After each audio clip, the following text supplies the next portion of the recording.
Welcome to part 3 of Biden's border disaster.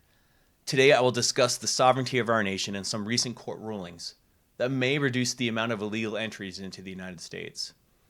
Recently, a Northern Border Patrol agent who just finished his 30-day detail on the southern border told me his plane, returning to Denver from Colorado, was full of those who unlawfully entered the United States. The Biden administration is sending them wherever they want to go within our sovereign nation. In relation to the sovereignty of the United States, my home is my castle. It belongs to my wife and I, who legally own it and the land upon which it rests. We decide who can step foot on our property and who enters our home. We have doors and windows with locks on them to help control who we allow in our home. We have a vested interest in protecting it. We don't want random strangers simply to come onto our land or inside our home anytime they feel like it and help themselves to our food, clothing, beds, showers, money, and other things we have worked hard for. If anyone comes into our home, it is because we invited them and chose to share what we have with them, but only after vetting them to ensure they are compatible with us and mean us no harm. Similarly, the United States of America is home to all those born here and legally living here. The United States government has a duty and vested interest to protect those legally here from those not legally here. The Biden administration should help those in other countries by helping them, in his own words, building back better. I am a supporter of immigration, legal immigration. My mother legally immigrated to the United States from the Netherlands decades ago. It was a long process for her to become a citizen, but she showed her allegiance to the United States by following the laws of our land. Now, being in her elder years and of low income, she has difficulty getting assistance with medical care. After all, she paid into the system that is supposed to protect and help her. Meanwhile, unlawful immigrants seem to get all the assistance they desire, like medical care, housing, food, money, while some United States citizens are forgotten, such as my mother, war veterans, and the homeless.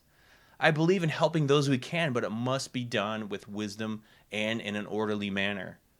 What the Biden administration has been doing is not wise. Neither is it orderly. It is pure chaos. Biden's policies have been allowing those unlawfully crossing our sovereign borders and state lines to travel freely throughout our country. Many carry with them diseases such as hepatitis, tuberculosis, and COVID-19, while Americans are forced to endure travel restrictions for COVID. As a former Border Patrol agent and citizen of the House of America, I urge President Biden to protect my interests, my mother's interests, and the interests of all who are legal members of this great nation.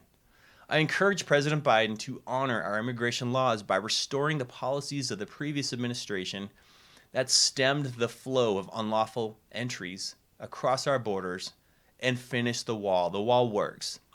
This will help Border Patrol agents have a better chance of intercepting terrorists and dangerous weapons. The Border Patrol can succeed in fulfilling its mission, but only if the Biden administration takes the handcuffs off the Border Patrol to let them do the job they were hired to do. The United States government can, through legislation and policy, streamline the immigration process to help others legally be a part of this great nation. We can both protect our nation's borders and help those who truly need it, but it must be done with wisdom and order, the very opposite of how Biden has been handling the situation. Concerning the legal battle against Biden, Texas and Missouri, on Tuesday, April 13th, sued him to re-implement the Migrant Protection Program.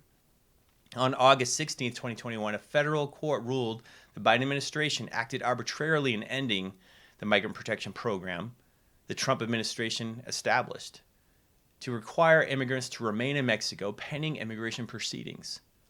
In response, the Biden administration appealed to the 5th U.S. Circuit Court of Appeals in New Orleans and asked for a delay in re-implementing the program pending appeal. But that was denied Thursday, August 19th. On Friday, August 20th, the Supreme Court issued a stay giving the Biden administration time to fight the reinstatement of the Migrant Protection Program. On Tuesday, August 20th, the Supreme Court denied the Biden administration's emergency request to block a lower court's order to restart the program. The Supreme Court made the right choice, and I hope that order will soon be restored to our borders. Stay tuned for the next episode of my channel by subscribing and liking the videos you enjoy. Thank you for watching.